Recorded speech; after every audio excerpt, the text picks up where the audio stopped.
En el capítulo anterior, vimos cómo la brutal batalla contra la parca dejó a Volca con secuelas permanentes, la pérdida de su ojo derecho y su pierna izquierda. El impacto de estas lesiones sumió a sus compañeras y a su maestra en una profunda espiral de culpa y desesperación. Mientras ellas se sobreprotegen con un cuidado asfixiante, Volca lidia con la frustración de sentirse una carga y la incertidumbre de si podrá volver a ser un espadachín.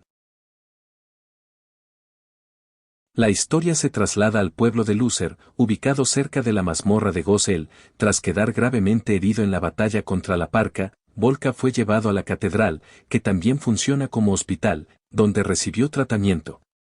Según lo que le contaron al despertar, para su sorpresa fue el protagonista de la obra original quien lo cargó hasta ese lugar. Esto le confirma que realmente se encuentra en el mundo de aquel manga mientras Volca reflexiona que, aunque leyó la obra en su primera línea temporal, se trataba de un manga de fantasía oscura donde él solo estaba interesado en el arte de primer nivel, por lo que no recuerda mucho sobre la historia o la trama.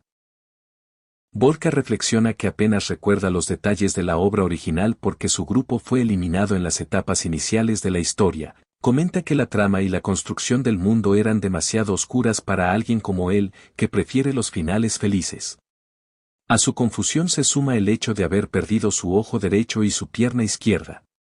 Mientras permanece en la cama, se pregunta con incertidumbre qué es lo que debe hacer a partir de este momento. Al darse la vuelta, el protagonista se queda inmóvil al descubrir que, a su lado, yace su hermosa maestra, profundamente dormida. Volca piensa que simplemente no puede acostumbrarse a lo que ve cada vez que despierta, su maestra, la maga Liselarte, durmiendo en la misma cama abrazada a él. Ella se negó rotundamente a dormir separada, declarando con determinación que dormiría con él. Él reflexiona que Liselarte siempre ha sido sobreprotectora desde que era su discípulo, pero comprende que su actitud cambió drásticamente tras los eventos recientes. La describe como la mayor del grupo a pesar de su apariencia juvenil, mencionando que intenta hablar de manera anticuada para parecer más imponente. La escena es interrumpida por el sonido de alguien llamando a la puerta justo cuando Volca está asimilando la situación. Julitia entra en la habitación anunciando que ya es de mañana y llama suavemente a Volca. Él la reconoce de inmediato mientras ella se acerca a la cama donde él sigue acostado junto a Liselarte. Volca piensa en despertar, aunque le hubiera gustado dormir un poco más, pero se detiene al notar la expresión de Julitia. Ella observa sus heridas con una mirada sombría y llena de tristeza, susurrando su nombre una vez más. Con un tono de voz quebrado, le suplica que por favor no vuelva a esforzarse hasta su límite como lo hizo la última vez. Julitia le promete a Volca que se asegurará de que nunca vuelva a pasar por ese dolor y le pide que, de ahora en adelante, les deje todo a ellas. Jura que se volverá más fuerte y trabajará duro para ayudarlo en todo lo que necesite. Con una mirada intensa, añade que no necesita hacer ni una sola cosa, pues ella se encargará de todas sus necesidades, ya sea que esté despierto o dormido, para siempre. Volca reacciona internamente pensando, esto es más que aterrador. Volca se despierta de golpe asustando a Julitia. Tras recuperar el aliento, la saluda con un buenos días, Julitia, a lo que ella responde con una sonrisa radiante, buenos días, senpai. Julitia intenta despertar a Liselarte diciéndole que ya es de mañana. Liselarte se queja entre sueños, frotándose un ojo y preguntando si ya amaneció, mientras se niega infantilmente a levantarse. Volca observa la escena y piensa que sus roles como la más joven y la más vieja del grupo se han intercambiado por completo. Julitia le informa a Volca que dejará su desayuno en un lugar cercano y le pregunta si tiene algún plan para el día. Ella le asegura que puede ser cualquier cosa que él desee y que se encargará de que no se sienta incómodo en lo absoluto. Volca simplemente le agradece mientras ella se mantiene pegada a su lado. Volca le explica a Julitia que por hoy está bien y que planea tomarse su tiempo para acostumbrarse a su cuerpo tras el incidente. Ante esto, Julitia muestra una expresión de profunda tristeza y se pregunta con duda si es que acaso ella no es confiable.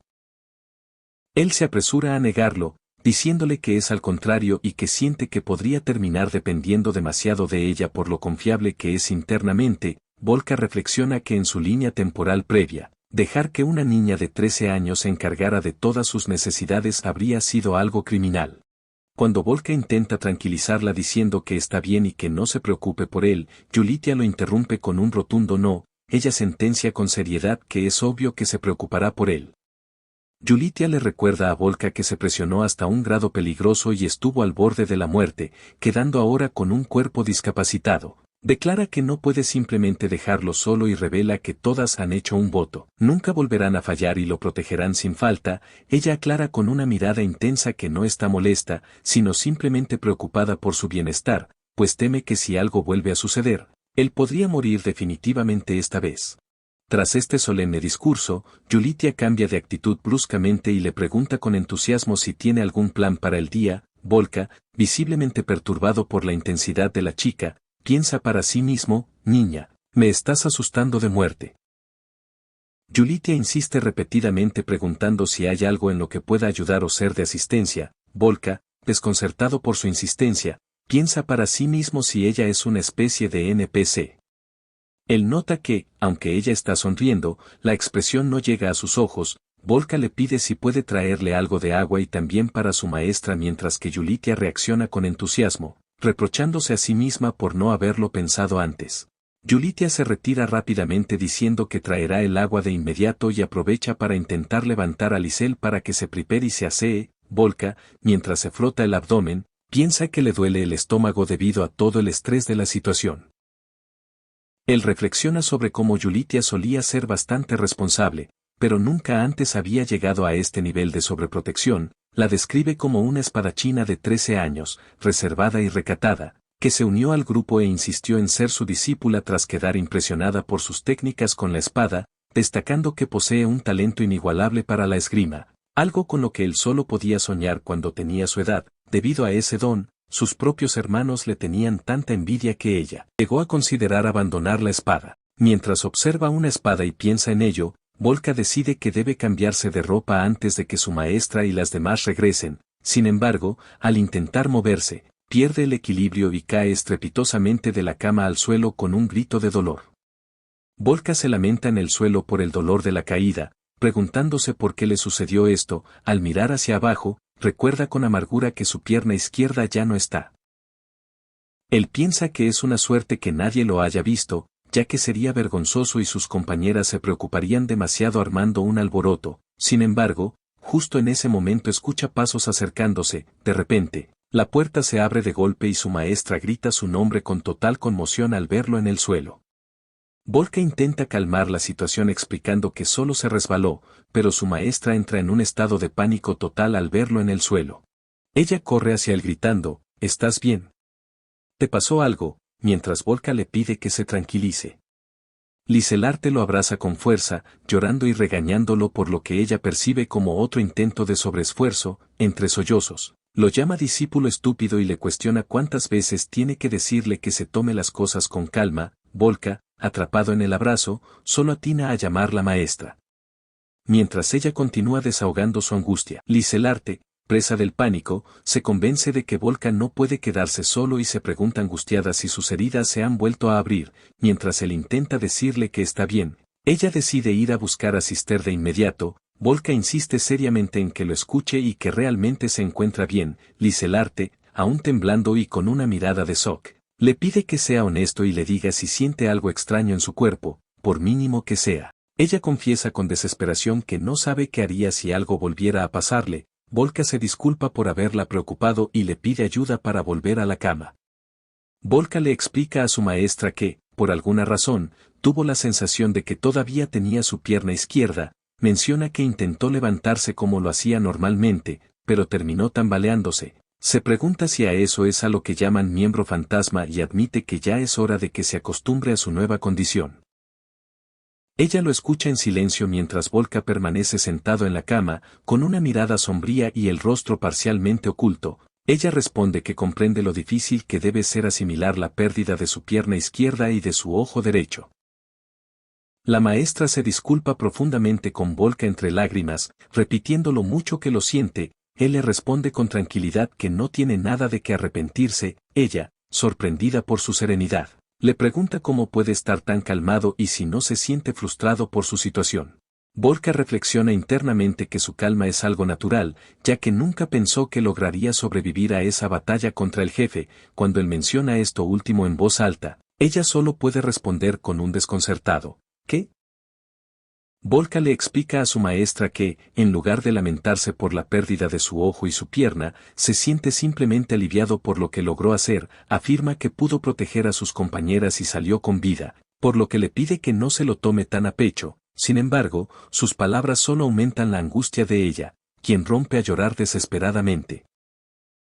Entre sollozos, se lamenta por haber aceptado esa maldita misión y se califica a sí misma como alguien totalmente inútil que no sirve para nada. Ella le suplica perdón, sintiéndose culpable de que él sea el único que deba cargar con las consecuencias de sus propias deficiencias. Volka se queda desconcertado y en pánico al ver a su maestra llorar de esa manera, preguntándose internamente por qué está reaccionando así. Ella continúa dándole la espalda mientras repite una y otra vez cuánto lo siente, sumida en su dolor. Ante la intensa presión emocional de la situación, Volka siente un malestar, piensa para sí mismo, con una expresión de absoluto agotamiento, que debido a todo este estrés, pronto se le terminará haciendo un agujero en el estómago. Volka se estira en la cama mientras bosteza, reflexionando que estar acostado todo el día es aburrido hasta la muerte, expresa su deseo de querer hacer algo de entrenamiento. Pero al recostarse nuevamente, piensa que si hace una petición tan egoísta, su maestra y las demás sin duda se preocuparán por él. Él tiene el presentimiento constante de que, desde aquel incidente, todo lo que ellas dicen y hacen se ha vuelto demasiado para él. Volka reflexiona sobre la actitud de sus compañeras, reconociendo que no puede culparlas por su comportamiento actual. Entiende que ver a un compañero al borde de la muerte y con lesiones permanentes debió tener un impacto enorme en ellas. Él está convencido de que ellas se sienten atormentadas por la culpa de no haber podido protegerlo y por los constantes pensamientos de qué hubiera pasado si. Admite que ese incidente probablemente las hizo entrar en una espiral negativa y que, de estar en su lugar, él también se sentiría impotente. Mientras observa su pierna amputada, Volka se pregunta seriamente qué debe hacer y si es posible siquiera volver a ser un espadachín después de haber perdido su ojo derecho y su pierna izquierda, la cual era su pie dominante. Tras haber reencarnado en este mundo, comenzó a practicar la esgrima simplemente porque pensaba que era genial, impulsado por una fascinación infantil. Sin embargo, antes de darse cuenta, se encontró dedicando su vida entera a entrenar y pulir sus habilidades con la espada hasta alcanzar la perfección. Al recordar su reciente enfrentamiento, admite que estaba tan desesperado durante la pelea que ni siquiera recuerda bien cómo fue que logró derrotar al Grim Reaper. Volka analiza su situación actual. Consciente de que vive en un mundo de fantasía oscura donde abundan los peligros y las herejías desquiciadas, piensa que, ahora que se han desviado de la trama, no hay forma de saber qué nuevas amenazas les esperan. Finalmente, contempla una posibilidad para su futuro. Si existiera una pierna protésica excelente en este mundo que le permitiera volver a caminar por la senda del espadachín, entonces probablemente. Cuando, de repente, Hattori se posiciona sobre él en la cama. Sorprendido, Volka exclama su nombre mientras ella simplemente nota que ya está despierto. Con total calma, Hattori le pide que se relaje y le confiesa de manera directa que solo intentaba atacarlo. Volka, visiblemente nervioso y confundido, repite sus palabras con incredulidad. ¿Atacarme? Volka le pide a Hattori que se detenga y que mire su pierna, pensando para sí mismo que ser atacado y montado por una fanática de las batallas no es ninguna broma. Hattori le asegura que ella será quien se mueva y que él puede contar con ella, a lo que Volka responde pidiéndole nuevamente un descanso y recordándole que su maestra podría llegar en cualquier momento. Mientras Hattori reflexiona que sería arriesgado si las demás entraran en ese momento, Volka piensa en lo vulnerable que es ahora y en cómo ella podría acabar con él en un segundo. Se describe a Hattori como una luchadora de peso pesado proveniente de una raza de guerreros donde cada individuo puede enfrentarse a muchas personas a la vez. Finalmente, Hattori cambia su semblante y le pregunta con seriedad sobre su pierna y si todavía le duele. Volka le responde a Hattori que su pierna ya no le duele, explicando que la herida fue cerrada con magia sagrada. Ella se muestra aliviada y menciona que también se ha encargado de cazar a la mayoría de los monstruos de los alrededores. Volka, al verla alejarse, entra en pánico pensando si ella planea pedirle un duelo ahora que sabe que su pierna ha sanado. Él reflexiona sobre lo increíblemente fuerte que es Hattori y como todas sus compañeras Hattori, Yulitia y su maestra son potencias militares excepcionales. Ante esta realidad, Volka se siente abrumado por su condición de espadachín defectuoso debido a sus lesiones, llegando a la amarga conclusión de que ahora es prácticamente una carga para el grupo. Volka se dirige a ella con una expresión forzada de tranquilidad para aclararle que, como puede ver, todavía tiene problemas para adaptarse a su cuerpo discapacitado, por lo que no podrá pelear pronto. Volka comienza a sugerir que, si su condición de discapacitado hace que sea difícil para ella estar cerca, puede simplemente olvidarse de él, pero Hattori lo interrumpe pronunciando su nombre y acercándose a su rostro. Ella afirma con determinación que no hay ninguna posibilidad de que lo deje solo. Hattori le confiesa que no fue capaz de protegerlo y que él terminó terriblemente herido. Explica que, según las enseñanzas de la señorita Elder, no proteger a alguien es un pecado que su Dios detesta por encima de todo, mirándolo fijamente a los ojos. Ella le revela que en su cultura tienen una regla personalizada: si alguien les salva la vida, deben devolver el favor con su propia vida. Hattori mira fijamente a Volka y le declara con absoluta seriedad que dedicará todo su ser a él. Ella detalla que cada hebra de su cabello, cada fragmento de sus huesos, cada gota de su sangre y su propia alma ahora le pertenecen. Con una expresión solemne, le revela el voto que ha hecho: vivirá y morirá únicamente por el bien de él. Mientras su ojo refleja la imagen de Volka, ella le pide con suavidad que descanse tranquilo. Volka, conmovido por el juramento, le agradece por ser tan considerada con él. Hattori, manteniendo su postura sobre él, le pregunta de inmediato: entonces, ¿puedo atacarte? A lo que Volka responde tajantemente que eso no va a suceder. Hattori hace un gesto de puchero y le pregunta si prefiere ser él quien ataque, mencionando que en realidad no se opone a que lo hagan de esa forma.